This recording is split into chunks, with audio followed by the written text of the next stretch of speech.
నీటిపారుదల శాఖను ప్రైవేట్ పరం చేయడంపై మండిపడ్డ తెలుగుదేశం. నీటిపారుదల శాఖను ప్రైవేట్ పరం చేయడంపై టీడీపీ మండిపడింది.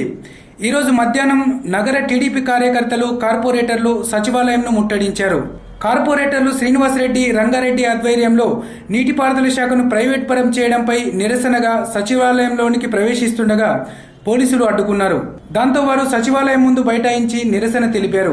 నీటిపారుదల శాఖను ప్రైవేట్ పరం చేసిన ముఖ్యమంత్రి డౌన్ డౌన్ అంటూ నినాదాలు చేశారు. నీటిని ప్రైవేట్ పరం చేయడం కాదు, సీఎం కుర్చీని ప్రైవేట్ పరం చేయాలని డిమాండ్ చేశారు. చేతగాని సీఎం గద్దె దిగాలన్నారు. సచివాలయం ముందు గందరగోళ పరిస్థితులు ఏర్పడుతుండగా పోలీసులు కార్పొరేటర్ని అరెస్టు చేసి తీసుకెళ్లారు. మహిళా కానిస్టేబుల్ లేకపోవడంతో మహిళా కార్పొరేటర్లు అక్కడే కూర్చొని సీఎం డౌన్ డౌన్, పోలీసుల జూలం నశించాలంటూ నినాదాలు చేశారు. కాసేపటికే మహిళా పోలీసులు రావడంతో వారిని కూడా బలవంతంగా అరెస్టు చేశారు.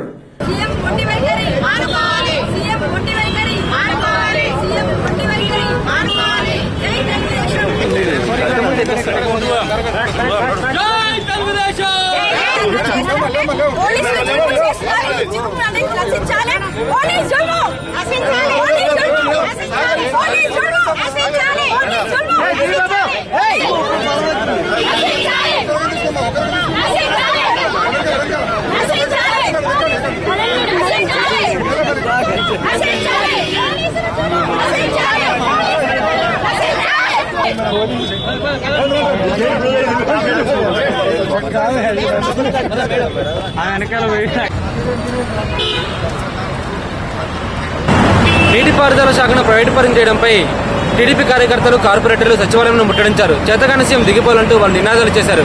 Video journalist Mahesh, Santosh, TV 11.